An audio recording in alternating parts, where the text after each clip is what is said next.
Hello everyone and welcome to today's video, Majapahit Shogunate guide, but shorter. Disinherit this guy. In order to get this diet, this is the state setup, this land, and click on your decisions. Hire cheap advisors, focus admin, and if you don't have a stab cost modifier guy, kick in advisors to get one.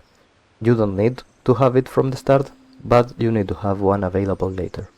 Do not select the naval doctrine, we're going to get the Japanese one.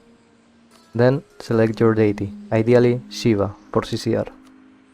Our game plan is simple, rush the Philippines, then for Malaya and then move to Japan. Culture switch to Japanese and complete our mission tree in order to get the Majapahit campaign casus belli against everyone. Sell your light ships to your tributaries, we want galleys instead. Build 2 galleys and Royal Marry every tributary you have. AE is so low in this area, so we're going to attack everyone around us. Start spying every neighbor you have. Delete 2 cavalry regiments, they're too expensive, and hire a merc free company instead. This is a disaster. Click on it, but we're going to ignore it. If you get any hire worse than a 445, then Alt 4. On this event, always click on the first option, then assign him to your normal army. Make the Marwulan win 5 battles against natives, just like this. Avoid fighting in Lombok as much as possible, there are 5k natives. Build a claim on everyone you can. On the meantime, improve relations with your subjects. Once you win 5 battles, hire a stab cost modifier guy. Stab up 3 times and then click on the event. Then support the Advaita movement. Select your rivals. Declare on your weakest target. Don't be scared of separate piecing. Never take this option in this event.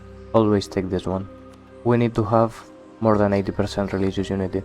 If you can't core something, make it a tributary. Ulan X, concentrate development, core, and keep fabricating claims. Again, in the meantime, improve relations with your tributaries. Convert provinces as soon as possible. Keep declaring on the weakest neighbors. Do not take Tech 4 unless you need it because you get declared, or after finishing the disaster because of the plus 15% all power cost.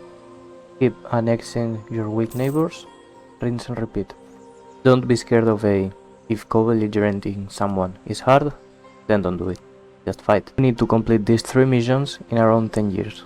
Be sure to core the provinces you need to keep expanding somewhere else, and to have 6 tributaries. Once you are 10 years in, you need to make the unrest on every province go below 2, provoke revolts in order to do this. After you lower your province's unrest, click on this in order to remove the disaster. Then we need to complete this mission, bestow gifts on your disloyal tributaries. Click on this to make them a vassal. And now we can start spending mana. Take all the Tech 4 and start developing the Renaissance in the Mac. Do not do it in Surabaya, it's too expensive. Take strong duchies, and now it's time to conquer everything down there and for Malaya. Embrace the Renaissance as soon as you can.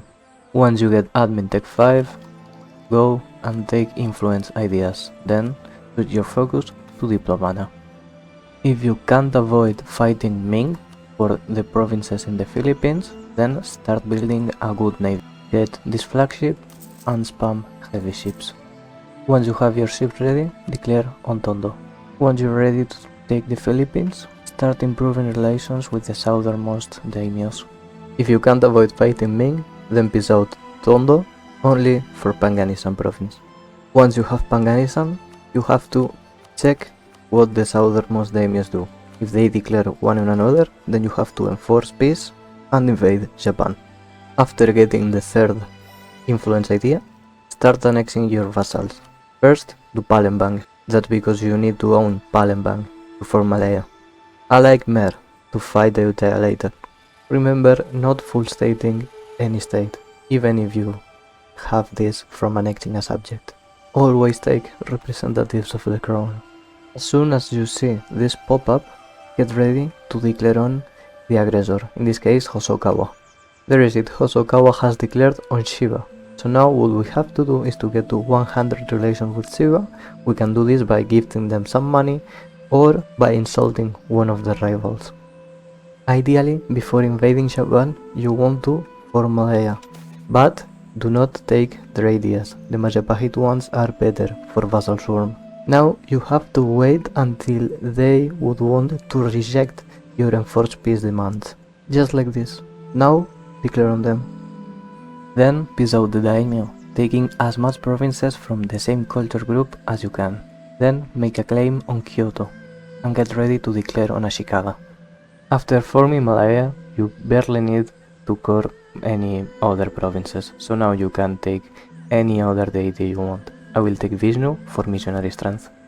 After coring every province you own in Japan, half state everything you own there.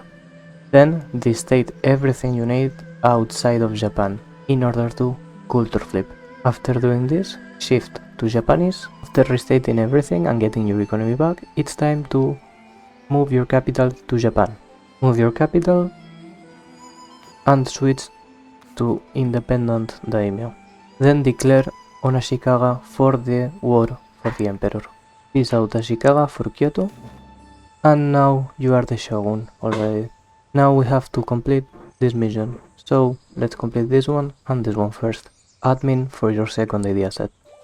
Declare on Malacca. Now you can take your naval doctrine, by the way. After becoming the shogun, you can just vassalize everyone if you don't wanna core the provinces. Now after defeating Malacca, now's when the snowball starts. You have to take a lot of development in Indochina or Burma. So start by declaring on Ayutthaya. Of course, with Majapahit campaigns. Now this is the casus belli we're going to use pretty much all the time. White peace on every ally of Ayutthaya, just so you can declare on them quicker enough. Unless you can vassalize them in a separate peace deal. Remember taking Bangkok for yourself when you vassalize Ayutthaya. Just get the big guys quick enough, vassalized. In this case I'm going to declare on Lanshan. Develop the colonialism on any province that's close to Kyoto on the same state. After every time you beat Ming, make them give you money. This will make them go bankrupt and cause the Ming explosion. After this you will be able to vassalize any breaking away state. Vassalize and rinse and repeat with every Indochina nation. Just like this. Again, max money from Ming, and boom, now this is done. As you can see, now we have the Majapahit campaign casus belli against anyone in the world, even if we barely see them, like Kazan or the Mamluks, or even with irrelevant guys such as the tribe of Larakia. So now what you have to do is to just conquer everything from the east to the west, and just like this you will be able to finish a world conquest pretty much effortlessly because of the Majapahit campaign's casus belli. Now, however, you need to take certain idea sets. Why is this? Because you don't want your subjects to be disloyal. So in order to do this, you first are going to take influence, admin and quality, because you don't only want to have a huge vassal swarm, you also want to annex some of these subjects. See? And these idea sets give you policies that reduce the diplomatic annexation cost. And then after taking these three idea sets to integrate vassal faster, what you want to do is to take expansion ideas. As you can see, expansion ideas has a good policy with influence ideas, which gives you less liberty desire in subjects, but there's a better policy for expansion. As you can see, if you pick expansion and naval ideas, you will get less liberty desire from subject development, which, as you can see, is the biggest source for liberty desire on any subject in the game. And after these 5 idea picks, influence, admin, quality, expansion and naval, you have to pick 3 other sets that help you. Just as, for example, aristocratic ideas that gives you vassal force limit contribution, or merc ideas which also give vassals for limit contribution, or even economic ideas, but yeah, it's completely up to you. These 3 last idea sets are not that important. You can even just take, let's say, infrastructure, aristocratic and whatever, but trade, and start playing tall in your provinces, which is something you might also want to do, as you are not going to core any province, and you are going to rarely integrate vassals, only the key ones. Say you want some monument from one, like Varanasi here, then you will have a lot of surplus of mana, meaning that you can develop on your good provinces. Now, what goes next? Consolidating your home region, because as you can see, Ming has gone bankrupt, and then take every breakaway state from China and then move to the west. You can also make your vassals divert trade to you in order to be even richer. And yeah, that's it pretty much. This is all I have for you today. So, thank you for watching and see you on the next one. Bye bye.